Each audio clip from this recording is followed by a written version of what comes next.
মির্চির বিশেষ নিবেদন Times of পুরাণ। বইটির সত্য আনন্দ পাবলিশার্স প্রাইভেট লিমিটেড কর্তৃক সংরক্ষিত। মির্চি টাইমস অফ পুরাণে আজকের নিবেদন ভারত প্রেম কথার অষ্টাদশ কাহিনী, দেব শর্মা ও রুচি। আজ এই কাহিনী চারজনকে ঘিরে। প্রথমজন ঋষি দেব শর্মা। গভীর এক শালবনে তাঁর আশ্রম। যৌবন তাঁর গত হয়েছে বহুদিন, কিন্তু তাঁর স্ত্রী রুচি সদ্য যুবতী। যৌবনের জ্বালায় অস্থির রুচির মন, অস্থির শরীর। দেব শর্মা স্ত্রীর কামনা মেটাতে পারেন না। নিজের দুর্বলতা উপলব্ধি করেন তিনি। অনুভব করেন যে স্ত্রীরও তাঁর প্রতি কোনো অনুভূতি নেই, বরং তৃতীয় কারোর স্বপ্নে দিন রাত ডুবে থাকে ঋষি দেব শর্মার স্ত্রী রুচি। এই কাহিনীর প্রতিনায়ক সেই তৃতীয় পুরুষ। দেব শর্মার পাহারা তাঁকে সামনে আসতে বাধা দেয়, তবুও সেই তৃতীয় সত্তা দিনে রাতে সময়ে অসময়ে ঘুরে বেড়ান দেব শর্মার আশ্রমের চারপাশে। তাঁর স্পষ্ট উপস্থিতি অনুভব করেন দেব শর্মা। দেব শর্মা চেনেন সেই ব্যক্তিকে বিলক্ষণ, কিন্তু দেব শর্মার কারণে তিনিও যেমন সামনে আসতে পারেন না, তেমনি দেব শর্মাও তাঁর সামনে গিয়ে দাঁড়াতে পারেন না। এইসব কাণ্ডের কোনো সংবাদই রাখে না বিপুল। যুবক বিপুল দেব শর্মার একমাত্র শিষ্য। গুরুগৃহেই তার বাস। ব্রহ্মচর্যের শেষ পর্যায়ের বিদ্যালাভে তার দিনের বেশিরভাগ সময় চলে যায়। বাকি সময়টা গুরু ও গুরুমার সেবায় কাটে।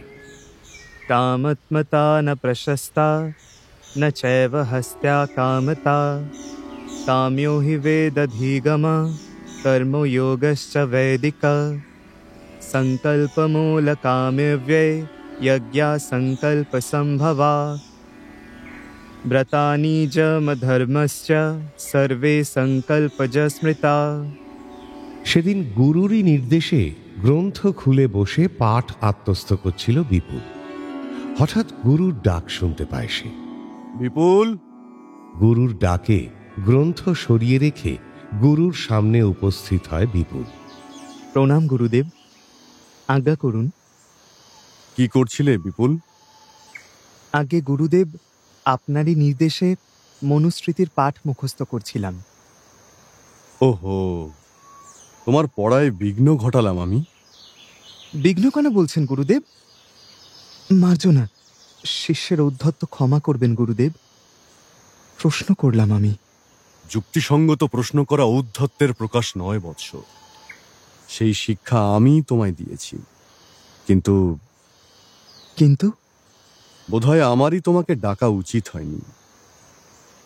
অনুচিত কিছু যে গুরু করতে পারেন না গুরুদেব। ঠিকই বলেছ বৎস। প্রকৃত গুরুরা কোনোদিনও অনুচিত কিছু করতে পারেন না, অন্তত নিজের শিষ্যের প্রতি তো নয়। তাই তো চিন্তা হচ্ছে বিপুল, তোমায় ডেকে আমি কি উচিত কাজ করেছি? যে কারণে ডেকেছি সেই কারণে কি কোনো গুরু তার শিষ্যকে ডাকতে পারেন? গুরুদেব, আপনি কোনো কারণে আমাকে ডেকেছেন। এর থেকে বড় যুক্তিসঙ্গত কারণ আর কি থাকতে পারে? না না, তুমি বুঝতে পারছো না বিপুল। আসল কারণটা শুনলে হয়তো আমার প্রতি তোমার শ্রদ্ধা কমে যাবে। শ্রদ্ধা কমে যাবে গুরুর প্রতি? সে যে শিষ্যের জীবনের চরমতম অভিশাপ। চরম অভিশাপ গুরুর জীবনেও। কিন্তু দ্বিতীয় কোনো ব্যক্তি নেই যার উপর আমি নির্ভর করতে পারি, বিশ্বাস করতে পারি যাকে। আপনার বিশ্বাস আমার আশীর্বাদ গুরুদেব। প্রার্থনা করি সেই আশীর্বাদ থেকে কোনোদিনও বঞ্চিত না হতে হয়। তোমার প্রার্থনা যেন পূর্ণ হয় বৎস। দেব শর্মা চুপ করেন। শিষ্য বিপুল গুরুর নির্দেশের আশায় দাঁড়িয়ে থাকে, কিন্তু গুরু শিষ্যকে নির্দেশ দেওয়ার বদলে আবার চিন্তায় ডুবে যান। কি বলবো আমি শিষ্য বিপুলকে?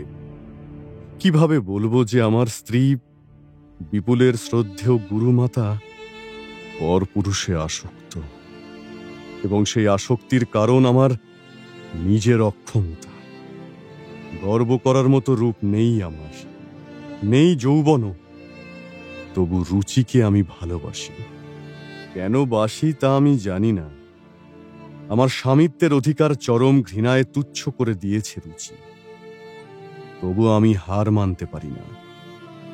রুচি মুক্তি খুঁজলেও আমি তাকে মুক্তি দিতে পারি না। আমি বুঝি যে সে এক তৃতীয় পুরুষের জন্য প্রতীক্ষা করে। ভোরের কুয়াশার আড়ালে এক ঝলক দেখা দিয়ে লুকিয়ে পড়ে সেই পুরুষ। আমি দেখতে পাই যে রুচি চঞ্চল হয়ে উঠেছে। জ্যোৎস্না ঢালা পূর্ণিমার রাতে আমি সেই পুরুষের পায়ের শব্দ শুনতে পাই। ছুটে বেরিয়ে থমকে দাঁড়াই কুঠির প্রাঙ্গণে। আমি স্পষ্ট দেখতে পাই যে রুচিও প্রাঙ্গণে বেরিয়ে কাকে যেন খুঁজছে, কিন্তু দেখা যায় না তাকে। আমি জানি কে রুচিকে চায়, আর কার জন্য রুচির মন উদ্বেলিত। কোন পুরুষের হাতছানিতে রুচির বাসনা জেগে ওঠে। মাঝে মাঝে মাঝে মাঝে আমার খুব ক্লান্ত লাগে। মনে হয় বড় অর্থহীন এই সংগ্রাম।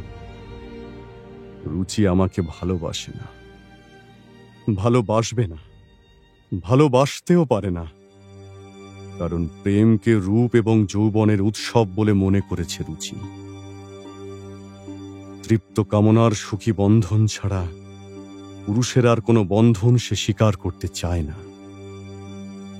আমার প্রতি মুহূর্তের পাহারায় বিরক্ত হয়ে বিদ্রোহ করে রুচির মন। মুছে ফেলে সে সিঁথির সিঁদুর, বর্বরীর মালা ছুঁড়ে ফেলে দেয় মাটিতে। উন্মত্ত রুচি নিজেই নিজের দেহে আঘাত করে। গভীর ক্ষত থেকে গড়িয়ে পড়ে রক্তের ধারা। আমি সব দেখি, কিন্তু কিছু বলতে পারি না। গুরুদেব। ও হ্যাঁ বিপুল। আদেশ করুন গুরুদেব। আদেশ? আচ্ছা বিপুল, এতদিন তুমি এই আশ্রমে আছো, কোনো অস্বাভাবিক কিছু লক্ষ্য করেছো কোনোদিন? অস্বাভাবিক? কই না তো। কিছুই দেখোনি? কোনো কিছু অনুভব করনি? দেখেছি গুরুদেব, অনুভবও করেছি। ছায়ায় ঢাকা, সবুজে ঘেরা এই আশ্রম আমাকে স্বর্গের রূপ দেখিয়েছে। শ্রাবণের বৃষ্টি, আশ্বিনের গোধূলি, পৌষের জ্যোৎস্না, ফাল্গুনের কুয়াশা আমার বুকে ঢেউ তুলেছে। আপনার অঙ্গনে সন্ধ্যার মল্লিকা ফুটতে আমি দেখেছি। শালবনের গন্ধ ভরা বাতাস বুকে ভরে নিয়ে তৃপ্ত হয়েছি আমি। ওসব নয় বিপুল, আমি অস্বাভাবিক কিছুর কথা বলছি। মার্জনা করবেন গুরুদেব, আমি ঠিক বুঝতে পারছি না। কোনোদিন আর কোনো ব্যক্তিকে দেখেছো এখানে? অনুভব করেছো কারো উপস্থিতি? আপনি আর গুরুমা ছাড়া এখানে আর তৃতীয় কে আছেন গুরুদেব? আমি তো তেমন কাউকে কোনোদিন দেখিনি। আছেন বিপুল, তৃতীয় একজন আছেন। আছেন? কে তিনি? তিনি পুরন্দর। পুরন্দর? অর্থাৎ দেবরাজ ইন্দ্র? হ্যাঁ বিপুল, যিনি পুরের অন্দরে প্রবেশ করেন, পুরন্দর। এক অর্থে চোর। কোথায়? তিনি আড়ালে থাকেন। ছদ্মবেশ ধরায় পারদর্শী তিনি। নানা ছদ্মবেশে সময়ে অসময়ে তিনি আসেন এই বনে। এই আশ্রমে প্রবেশ করেন না ঠিকই, তবে আশ্রমের চারপাশে ঘুরে বেড়ান। কিন্তু কেন গুরুদেব? দেবরাজের এই আশ্রমে প্রবেশ করতে বাধা কোথায়? বাধা আমি যে তার উপস্থিতি ধরে ফেলেছি, জেনে ফেলেছি তিনি কি চান। কি চান তিনি? তোমার গুরুমার সঙ্গ। তিনি তোমার গুরুমাকে ভোগ করতে চান। এ কি বলছেন গুরুদেব? সে যে অনৈতিক, মহাপাপ। তোমার গুরুমাও যে তাই চান বিপুল। তিনি ওই পুরন্দরের বুকে আত্মসমর্পণ করতে চান। মার্জনা করবেন গুরুদেব, এই প্রথম আপনার কোনো কথা বিশ্বাস করতে কষ্ট হচ্ছে আমার। আপনি আমার কোনো পরীক্ষা নিচ্ছেন না তো গুরুদেব? কঠিন সত্য বিশ্বাস করতে কষ্ট হয় বিপুল, কিন্তু তাতে সত্য মিথ্যে হয়ে যায় না। আর পরীক্ষা, হ্যাঁ পরীক্ষা অবশ্যই, তোমার পক্ষে কঠিন পরীক্ষা। আমি তোমাকে একটা দায়িত্ব দেব, সেই দায়িত্ব পালনে সফল হতে হবে তোমায়। তোমার ওপর আমার বিশ্বাসের মর্যাদা রক্ষা করতে হবে। কিন্তু মনে রেখো, আমার দেওয়া কোনো শিক্ষাই পরীক্ষায় তোমার কাজে লাগবে না। আদেশ করুন গুরুদেব। শোনো বিপুল, মহারাজের নিমন্ত্রণ এসেছে আমার কাছে। আগামীকাল পূর্ণিমা তিথিতে তিনি এক মহাযজ্ঞের আয়োজন করেছেন। আমাকে সেই যজ্ঞে উপস্থিত থাকার অনুরোধ করেছেন তিনি। তাঁর অনুরোধ আমি অগ্রাহ্য করতে পারি না। সুতরাং আমায় এখনই বেরিয়ে যেতে হবে। পরশু ভোরে ফিরব। আমার বিচারে আমার এই অনুপস্থিতির সুযোগ নেওয়ার চেষ্টা করবেন পুরন্দর। তিনি নিশ্চয়ই তোমার গুরুমার সঙ্গে মিলিত হওয়ার চেষ্টা করবেন। তোমার দায়িত্ব ওর গ্রাস থেকে তোমার গুরুমাকে রক্ষা করা। যথা আজ্ঞা গুরুদেব। কিন্তু দেবরাজ পুরন্দরকে আমি দেখিনি কোনোদিন, চিনব কি করে তাকে? তাকে নাও চিনতে পারো বিপুল। তিনি এমন ছদ্মবেশ ধরতে পারেন যে ঋষি, নর, গন্ধর্ব কেউ তাকে চিনতে পারে না। সেই ছদ্মবেশের আড়ালে আসল রূপ তোমার দৃষ্টিতে ধরা পড়া সম্ভবত অসম্ভব। তাহলে আপনার আজ্ঞা পালন করব কি করে আমি? আমার আজ্ঞা স্মরণ করো বিপুল। আমি ওই পুরন্দরকে আটকাতে বলিনি, বলেছি তোমার গুরুমাকে ওর গ্রাস থেকে রক্ষা করতে। তোমার গুরুমাকে তো তুমি চেনো বিলক্ষণ, তুমি তাকে আটকাবে যে কোনো শর্তে। শিষ্য বিপুল গুরু দেব শর্মাকে প্রণাম করে, প্রতিশ্রুতি দেয় সে তার গুরুমাকে পুরন্দরের গ্রাস থেকে রক্ষা করবে। কিন্তু কিভাবে? তরুণ ব্রহ্মচারী বিপুল জীবনে কোনো দিন কোনো নারীর যৌবনের দিকে মুখ তুলে তাকায়নি। অনুরাগের লীলা তার অজানা, অজানা পরকীয়ার রীতিনীতি। গুরুদেব চলে যান, বন্ধ হয় বিপুলের পড়া। গ্রন্থ ভুলে গুরুর দেওয়া কঠিন দায়িত্ব পালনে মগ্ন হয় বিপুল। পরকীয়ায় মত্ত এক নারীর কামনাকে ক্ষমাহীন কঠোর শাসনের বেড়াজালে সে মুড়ে ফেলে। দেবশর্মা চলে যেতেই রুচি যেন হাঁপ ছেড়ে বাঁচে। প্রৌঢ় দেবশর্মার সঙ্গে বিয়েটা সে মেনে নিতে পারেনি কোনোদিনই। বিয়ের পরে দেবশর্মাও রুচিকে তেমনভাবে আপন করে নিতে পারেননি যেমনটা রুচির স্বাদ ছিল জীবনে। বরং যত দিন গড়িয়েছে তত দুটি মনের মধ্যে দূরত্ব বেড়েছে। রুচির যত্ন নিয়েছেন তিনি, আগলে রেখেছেন সর্বক্ষণ। কিন্তু সে আগলে রাখা স্বামীর আগলে রাখা নয়। রুচিকে কঠিন পাহারায় বন্দী করে রেখেছেন তিনি। কি হলো রুচি? ওদিকে কোথায় চললে? ওই যে পদ্ম সরোবর রয়েছে, তার ওপারে কি সুন্দর বন, সেইখানে যাব। কতবার না তোমায় বলেছি যে ওদিকে যাবে না, ওদিকে বিপদ হতে পারে। কিসের বিপদ স্বামী? কিসের বিপদ? ওই জন্তু, জানোয়ার, পোকা মাকড় কত কিছুই তো রয়েছে। বেশ, তাহলে আমার সঙ্গে আপনি চলুন।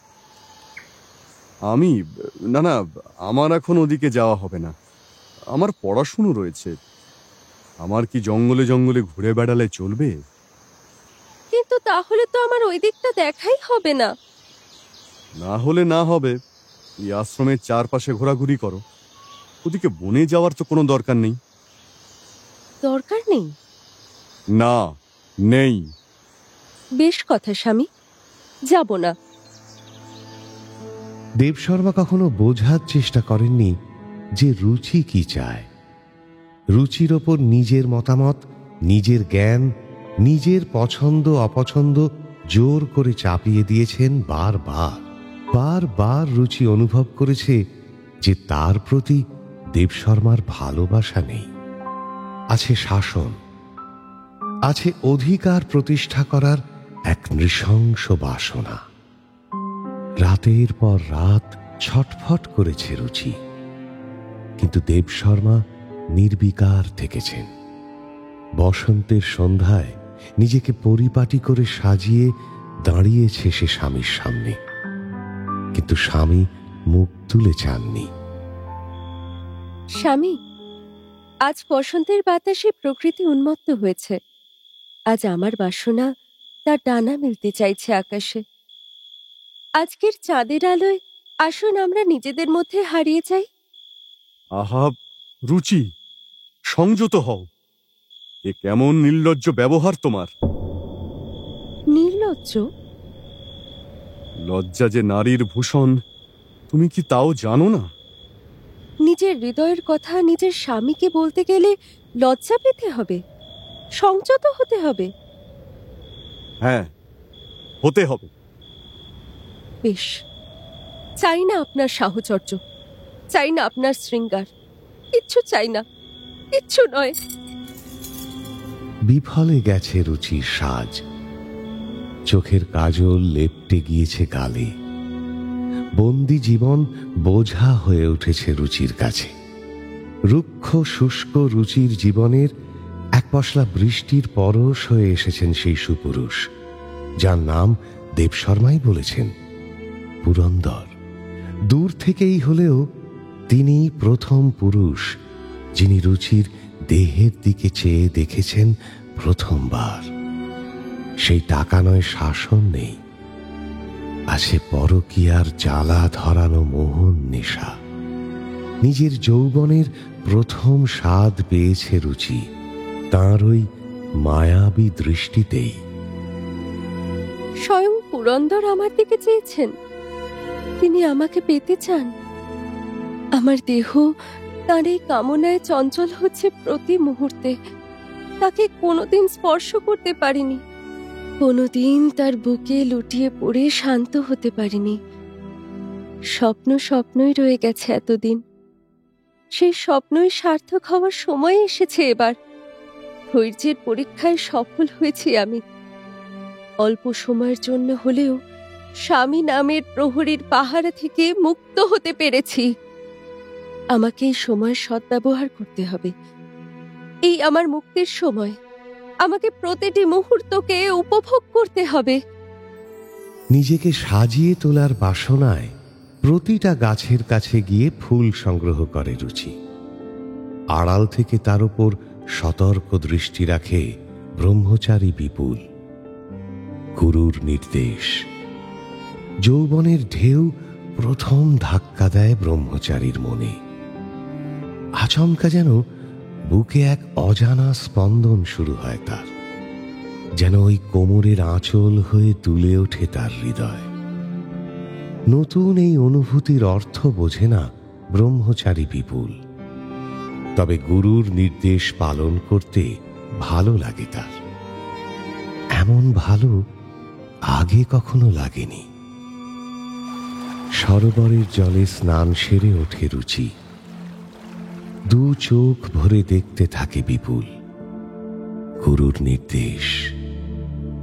ভেজা কাপড়ের ওপর দিয়ে শরীরের প্রতিটি ভাঁজ স্পষ্ট হয়ে ওঠে। হারিয়ে যায় বিপুলের মন সেই ভাঁজের পথে। গুরুর নির্দেশ। রুচির ভেজা চুল থেকে জলের ফোঁটা ঝরে পড়ে। কাঁধ বেয়ে গলা বেয়ে গড়িয়ে পড়ে বিন্দু বিন্দু জল। সূর্যের আলোর প্রতিফলন হয় জলের বিন্দুতে। তীব্র আলোর ছটায় বিপুলের চোখে ধাঁধা লাগে, তবুও দৃষ্টি সরায় না বিপুল। গুরুর নির্দেশ। সন্ধ্যা হয়। ঘরে প্রদীপ জ্বালায় রুচি। অভিসারে যাবে সে। বেনি বাঁধে। বেনিতে জড়ায় মল্লিকার বেড়ি, লাল বন্দুক ফুলের রসে ঠোঁট রাঙায়, কেতকীর মালা পরে গলায়, চন্দনের প্রলেপে দেহে তোলে নানান আলপনা। দূরে এক গাছের ছায়ায় লুকিয়ে রুচির সাজ দেখতে থাকে বিপুল।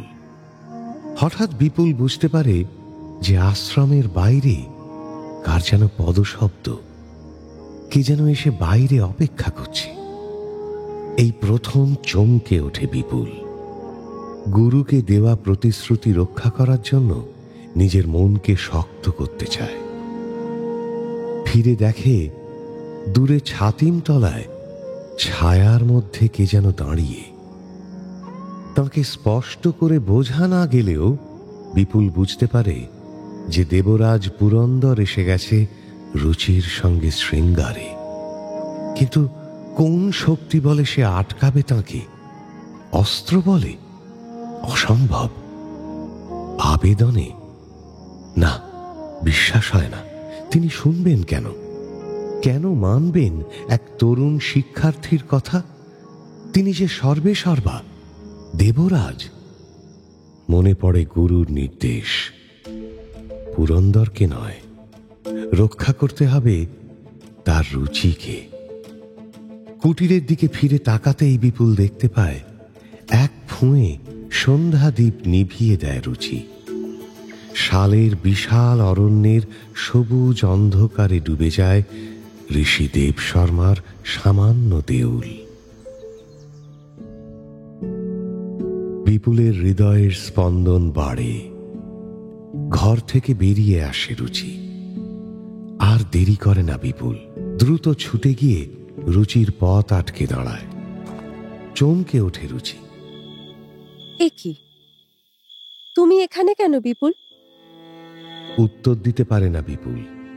কি বলবে সে? গুরুর নির্দেশ।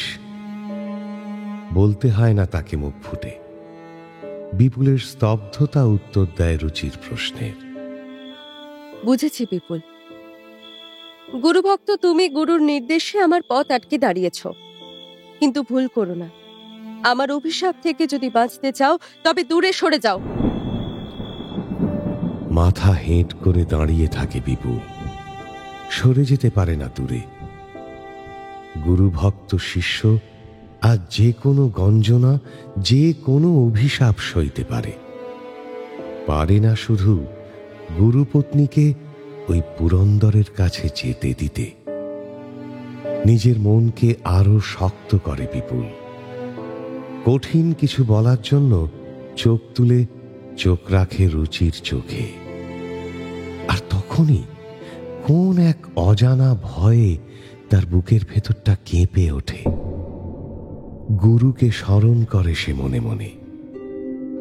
ধীরে, অতি ধীরে বিপুলের সুকুমার নিষ্পাপ মুখে এই প্রথম এক বিচিত্র ছলনার হাসি ফুটে ওঠে। স্পষ্ট সে হাসি মৃদু মলিন জ্যোৎস্নার আলোতেও পরিষ্কার দেখতে পায় রুচি। চমকে ওঠে রুচি। সে নারী। এই বাঁকা ঠোঁটের ওই ইঙ্গিতের হাসি চিনতে তার ভুল হওয়ার কথা নয়। এত সাহস! সে কি ভুলে গেল কে তার সামনে দাঁড়িয়ে? দম বন্ধ করে নিজেকে শান্ত করার একটা মিথ্যে চেষ্টা করে রমণী। এক ব্যভিচারী অভিসারের পথে এক পা বাড়িয়ে শৈরিনী হতে চলেছে যে নারী। কি বলতে চাও বিপুল? গুরু ভক্ত নই, আমি তোমারই ভক্ত।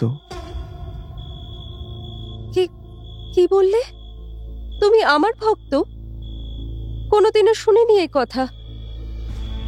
আজ শোনো রুচি, তুমি আমার জীবনের প্রথম বিস্ময়। আমার আকাঙ্ক্ষার স্বপ্ন বন্দী হয়েছিল এই আশ্রমের কারাগারে। সে স্বপ্নের মুক্তি এনেছ তুমি। তুমি আমার সেই স্বপ্নলোকের প্রথম মাধুরী, প্রথম কামনার দ্বীপ। তুমি ছাড়া আমার সব ধ্যান আর সব তপস্যা বৃথা। হাহাকার করে ওঠে রুচির মন। এতদিন ধরে এই ব্রহ্মচারীকে সে দেখেছে, তবু সে বুঝতে পারেনি কেন কেন সে বিপুলের মধ্যে নিজের রূপ ও যৌবনের পূজারীকে খুঁজে পায়নি। এত কাছে প্রেমের নদী বয়ে গেছে তার, তবু সে তেষ্টা মেটাতে ছুটে গেছে দূরের ওই সরোবরের দিকে। মুহূর্তের জন্য আনমনা হয়ে যায় রুচি, আবার দ্রুত নিজেকে সামলে নেয় সে। সময় বয়ে যাচ্ছে, ওই ছাতিম গাছের তলায় অন্ধকারে সাদা ছায়াটা যেন ছটফট করছে। ওখানেই জমা আছে রুচির জীবনের সব সুখ। সেই সুখ যেন হাতছানি দিয়ে ডাকছে তাকে।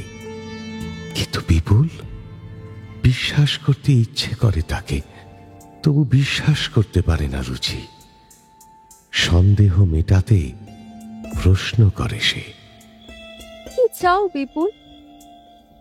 চিরকাল আমার এই জীবনকে তোমারই মন্দির করে রাখতে চাই রুচি। কিন্তু আমার মন্দির যে তৈরি হয়ে গেছে বিপুল। কার হৃদয়? গুরুদেবের? বিশ্বাস করি না। তোমার বিশ্বাসে ভুল নেই বিপুল, এই মন্দির অন্য হৃদয়। আজ এই শুভক্ষণ আমার সেই মন্দিরে প্রতিষ্ঠা হওয়ার লগ্ন। পথ ছাড়ো, যেতে হবে আমায়। পথ ছাড়ে না বিপুল, যেতে পারে না রুচি। নবীন পৌরুষের সকল উচ্ছ্বাস একত্র করে এক ঝটকায় রুচিকে কাছে টেনে নিজের দু বাহু দিয়ে বুকে চেপে ধরে বিপুল। বিপুল, আমার এই হৃদয় পাষাণ নয় রুচি, ভোরের শিশির ভেজা ফুলের চেয়েও কোমল এই হৃদয়। এই হৃদয়ের অর্ঘ্য তোমায় গ্রহণ করতেই হবে। আর কোনো মন্দিরে তোমার প্রতিষ্ঠা হতে পারে না, তোমার যোগ্য দ্বিতীয় কোনো মন্দির হতে পারে না। বিপুল। বিপুলের দুই বাহুর শক্ত বাঁধন ছিঁড়ে বেরিয়ে যেতে পারে না রুচি। ধরা দেয় নিজেকে বিপুলের মনের বাঁধনে, নিজেকে সমর্পণ করে বিপুলের বুকে। কান পেতে শোনে বিপুলের হৃদয়ের স্পন্দন, অনুভব করে সেখানে তারই নামের প্রতিধ্বনি। ছাতিম গাছের ছায়ায় পুরন্দর কেঁপে ওঠেন। ছায়া থেকে বেরিয়ে আসেন তিনি, নিজের চোখকেই যেন বিশ্বাস হয় না তাঁর। দেব শর্মার কুটিরের প্রাঙ্গণে শুরু হয়েছে নতুন প্রেমের খেলা। সেই খেলায় দেবরাজ পুরন্দরের কোনো স্থান নেই। অপমানিত হয়েছে তাঁর প্রতীক্ষা, অপমানিত হয়েছেন তিনি। তাঁর প্রেম ছিনিয়ে নিয়েছে এক ব্রহ্মচারী যুবক। তাঁর সব ছলনা নিষ্ফল হয়েছে। এর চেয়ে বড় লজ্জার আর কি থাকতে পারে দেবতাদের রাজার কাছে, যাঁর অনুগত আজ্ঞাবহ স্বয়ং কামদেব মদন। অপমানের জ্বালা সহ্য হয় না তাঁর। দ্রুত রথ ছুটিয়ে হারিয়ে যান আকাশ পথে। আকাশ ভরে ওঠে নতুন দিনের প্রথম আলোয়। সূর্যের প্রথম কিরণের পরশ লাগে তরুণ ব্রহ্মচারীর মুখে। সেই স্নিগ্ধ নিষ্পাপ মুখের দিকে অপলক চেয়ে থাকে রুচি। চোখ ভরে ওঠে তার নানান রঙের স্বপ্নে। হঠাৎ বিপুল তাকে ছেড়ে দেয়। রুচির ঘোর তখনও কাটে না। বিপুল রুচিকে প্রণাম করে। চমকে ওঠে রুচি। ক্ষমা নেই, ক্ষমা হয় না। তবু আমাকে ক্ষমা করবেন মাতা, নিজ গুণে ক্ষমা করবেন। কেন বিপুল? কিসের ক্ষমা? কি এমন পাপ করেছো তুমি? আমার স্বার্থ সিদ্ধ হয়েছে। স্বার্থ? কি স্বার্থ? শুধু জড়িয়ে ধরেই তোমার সব আশ মিটে গেল? চিরকাল তোমার জীবনকে আমার মন্দির করে রাখার ইচ্ছা পূর্ণ হয়ে গেল? চুপ করে থেকো না বিপুল, বলো হঠাৎ এত ভয় পেলে কেন? কেন তোমার ঠোঁট শুকিয়ে যাচ্ছে? কেন শ্বাস পড়ছে জোরে? প্রশ্নের উত্তর দাও বিপুল। প্রশ্নের উত্তর দেওয়ার সুযোগ পায় না বিপুল। দেব শর্মা এসে প্রবেশ করেন কুটিরে। বিপুল এগিয়ে যায়, প্রণাম করে গুরুকে।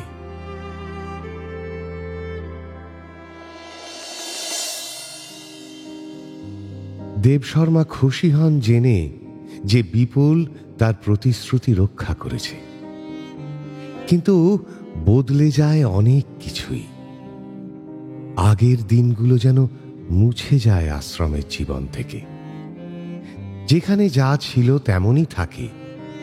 শালবন, সরোবর, ছাতিমের ছায়া, জ্যোৎস্নার রাত, তার সবুজ অন্ধকার, এমনকি সেই রুচি, সেই বিপুল, সবাই।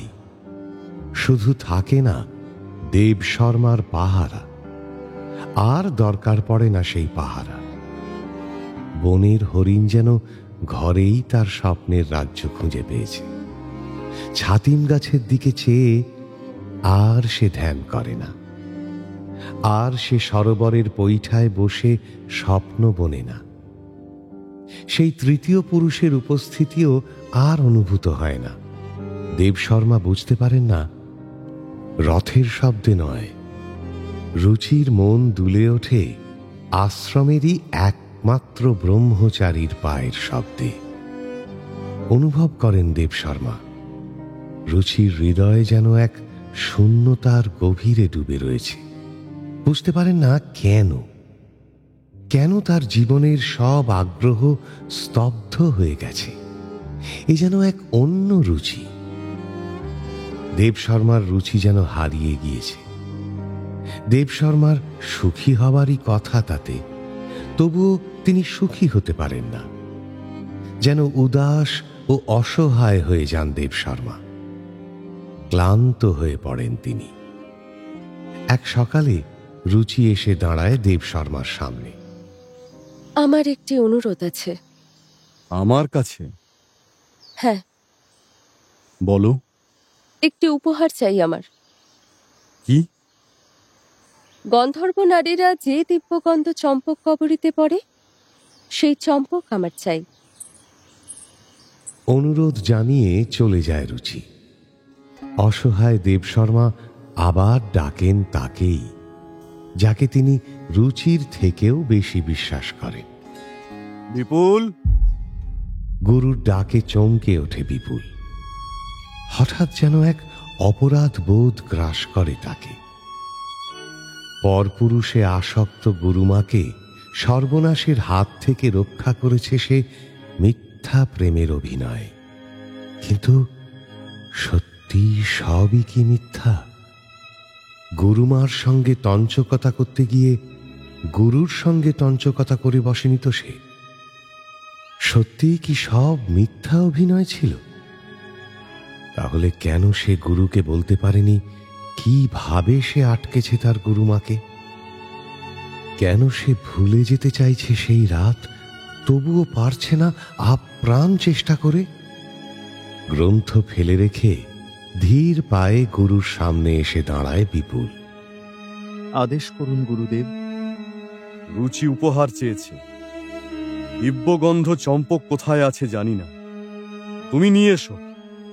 কিছুটা নিশ্চিন্ত হয় বিপুল। আশ্রম ছেড়ে ছাতিম গাছ পার করে দূর পথের রেখার দিকে চলে যায় বিপুল। দেব শর্মা দেখতে পান সেই পথের দিকে অপলক চেয়ে আছে রুচি। সন্ধ্যা নামে। আবার দীপ জ্বলে রুচির ঘরে। নূতন পথের ধ্যানে ডুবে আছে রুচির মন। যে পথে এ সন্ধ্যায় আকুল হয়ে দেখা দেবে দিব্য গন্ধ চম্পকের অভিসার। বুঝতে পারবে কি বিপুল, কার কাছ থেকে আর কেন এই দিব্যগন্ধ চম্পক উপহার নেওয়ার জন্য ব্যাকুল হয়ে উঠেছে রুচির মন? কল্পনা কি করতে পারবে বিপুল? সেদিনের অসমাপ্ত উৎসবের পিপাসা তৃপ্ত করবার জন্য বিপুলকে ইঙ্গিতে আহ্বান করেছে বিপুলেরই স্বপ্নের আকাঙ্ক্ষিতা নারী রুচি। প্রতীক্ষার মুহূর্ত গণে রুচি। দিব্যগন্ধ চম্পকের উপহার নিয়ে আর কতক্ষণ পরে ফিরে আসবে বিপুল জানতে পারে না রুচি। সেই দিব্যগন্ধ চম্পক তখন দেব শর্মার পায়ের কাছে পড়ে। ফিরে এসে গুরুরই সামনে দাঁড়িয়ে থাকে বিপুল। ক্লান্ত স্বরে বিপুল বলে, দিব্যগন্ধ চম্পক নিয়ে এসেছি গুরুদেব, গ্রহণ করুন।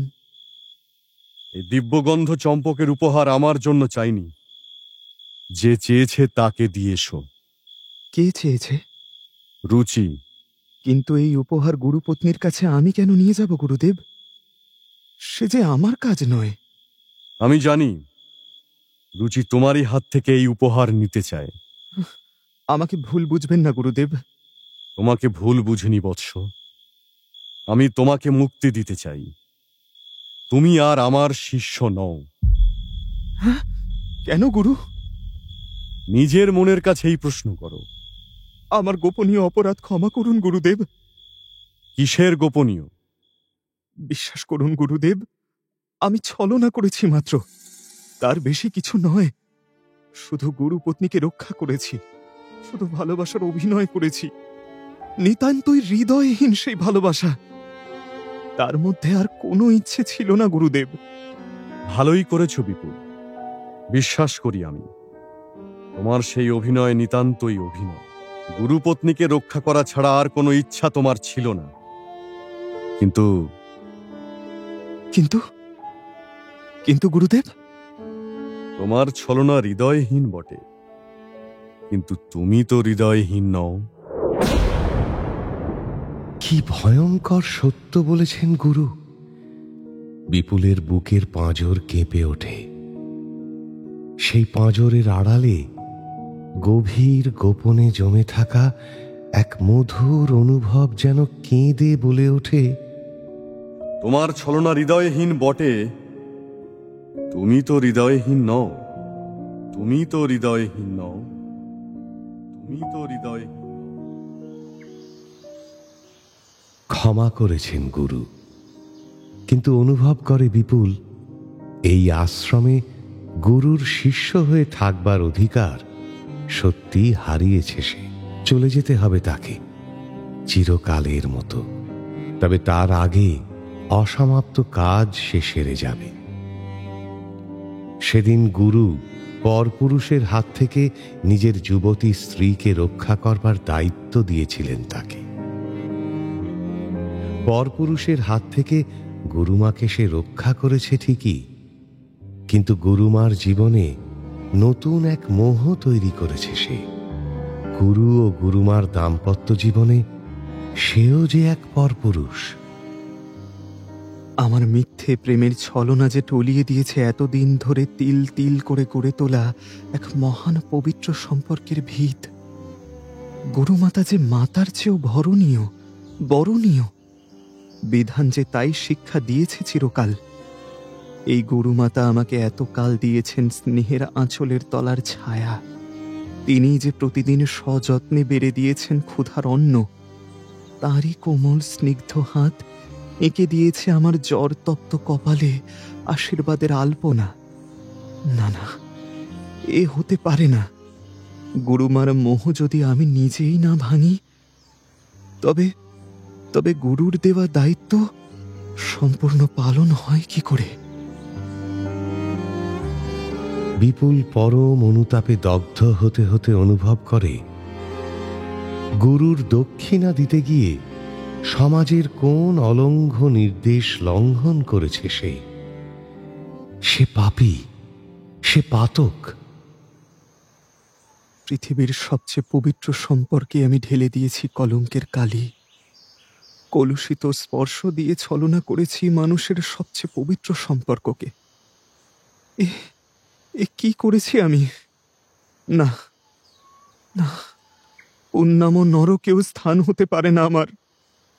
আমি ভ্রষ্ট, আমি অধম। আমার শিক্ষা মিথ্যা, আমার বেদ মিথ্যা, শ্রুতি মিথ্যা, অধ্যয়ন মিথ্যা, ব্রহ্মচর্য এক মিথ্যা মরীচিকা।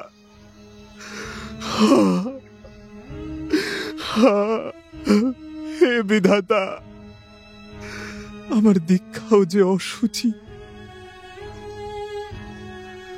আমার পাপের যে কোনো প্রায়শ্চিত্ত নেই। না, হে গুরুদেব, হে অন্তরিক্ষে সদা জাগ্রত ধর্ম, আমাকে শক্তি দাও, শক্তি দাও। প্রতিজ্ঞায় বুক বাঁধে বিপুল। আর একবার হৃদয়হীন হওয়ার জন্য সে তৈরি হয়। গুরুর পায়ের কাছ থেকে দিব্যগন্ধ চম্পক তুলে নেয় হাতে।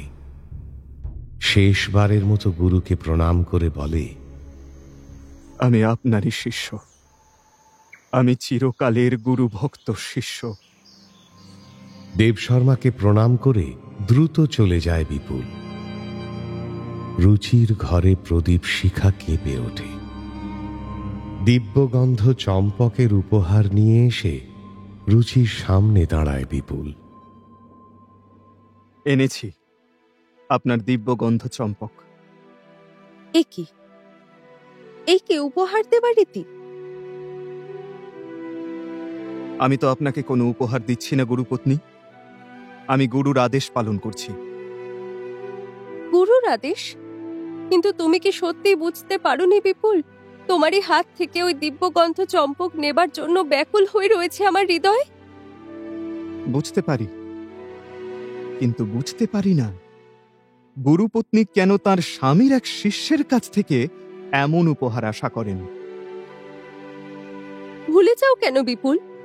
গুরুপত্নীর মনে সে আশা যে তুমি জাগিয়েছ। মনে কি পড়ে না তোমার সেই দিন, সেই জ্যোৎস্না, সেদিনের সেই আবেদন ভুলে গেলে? ভুলে গেলে সেই আলিঙ্গন, ভুলে গেলে সেই পরম লগ্ন? আমি যে তোমাকে সেই আবেদন আর সেই আলিঙ্গন নিতান্ত এক অভিনয়। কৌশলে পুরন্দরের কাছে যেতে বাধা দিয়েছি আমি, গুরুর নির্দেশে। বিপুল, বিপুল, কেমন পুরুষ তুমি! তোমার সেদিনের একটি আবেদনে আমি ওই পুরন্দরকে পর্যন্ত ত্যাগ করেছি। সে আবেদন, সেই আলিঙ্গন মিথ্যে হতে পারে না বিপুল। হ্যাঁ, মিথ্যে, সব মিথ্যে। সত্যি শুধু গুরুর নির্দেশ। বেরিয়ে যাও, দূর হয়ে যাও আমার সামনে থেকে। চলে যায় বিপুল। দীপ নিভে যায়। দিব্যগন্ধ চম্পকের উপহার মাটিতে লুটিয়ে পড়ে থাকে। আর লুটিয়ে পড়ে থাকে রুচি। মিথ্যা, সব মিথ্যা। এই রূপ আর যৌবন জীবনের কয়েকটি উন্মাদ বসন্তের মিথ্যা ছলনা। একটি ছলনায় আজ রুচির স্বপ্নরাজ্য চূর্ণ হয়ে গিয়েছে। বড় অসহায় লাগে তার। অন্ধকারের সমাধিতে একটুকু হৃদয়ের আশায় চঞ্চল হয়ে ওঠে রুচির মন। চোখের জলে মুছে যেতে থাকে রূপ আর যৌবনের স্বপ্ন। উপলব্ধি করে রুচি, তবু প্রেম আছে। সে প্রেম হৃদয়ের ডোরে বাঁধা। কামনার মায়া ফুরিয়ে যায়, তবু হৃদয় ফুরিয়ে যায় না। যে ভালোবাসে হৃদয় দিয়ে, সেই ভালোবাসতে পারে চিরকাল। হৃদয়ের বাঁধনে ভালোবাসা চিরন্তন হয়। মরীচিকার মায়া মিথ্যা। ধীরে ধীরে উঠে দাঁড়ায় রুচি। দিব্যগন্ধ চম্পকের উপহার হাতে তুলে নেয়।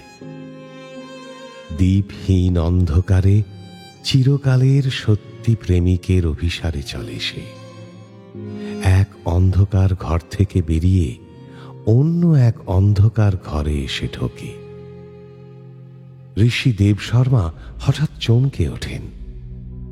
জানেন না, কল্পনাও করতে পারেন না এবং বুঝতেও পারেন না দেবশর্মা তার পায়ের ওপর শুধু দিব্যগন্ধ চম্পকের অর্ঘ্য নয়, ফুলের চেয়েও কোমল খোঁপার অর্ঘ্য নিয়ে রুচির মাথাও লুটিয়ে পড়ে রয়েছে।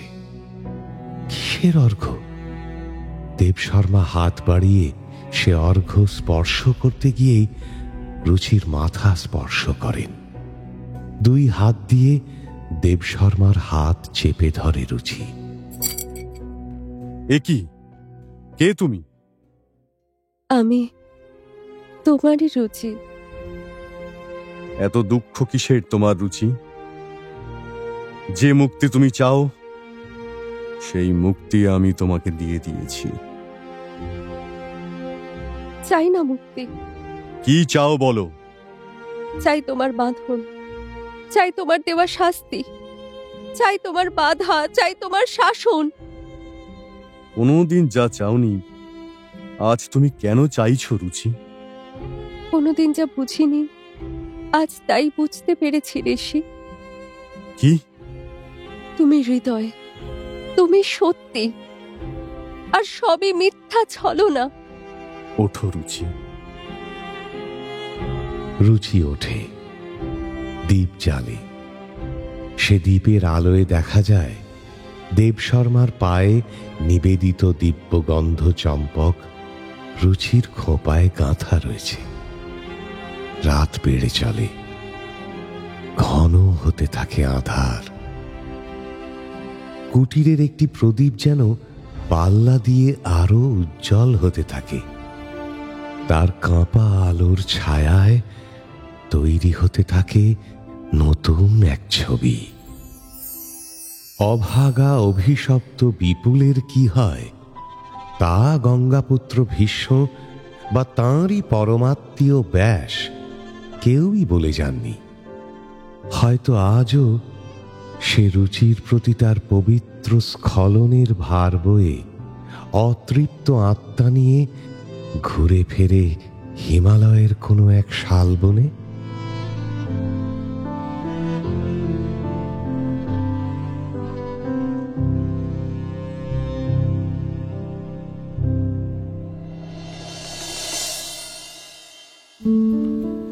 মির্চি টাইমস অফ পুরাণে আজকের নিবেদন ভারত প্রেম কথার অষ্টাদশ কাহিনী, দেব শর্মা ও রুচি। উপস্থাপনায় শিবাশিস বন্দ্যোপাধ্যায়, নাট্যরূপ শুদ্ধ সত্য দাশগুপ্ত, পর্ব পরিচালনায় দেবলীনা আচার্য, সৃজনশীল পরিচালনা ইন্দ্রাণী চক্রবর্তী, আবহ সঙ্গীত কৌশিক দাস, প্রযোজনায় ভিজুয়াল অডিও, গল্প পাঠে আর জে শেখর, বিপুল, বিকি দাস, দেব শর্মা, অভিষেক মুখার্জি, রুচি ছন্দবাণী দত্ত এবং অন্যান্য শিল্পীরা।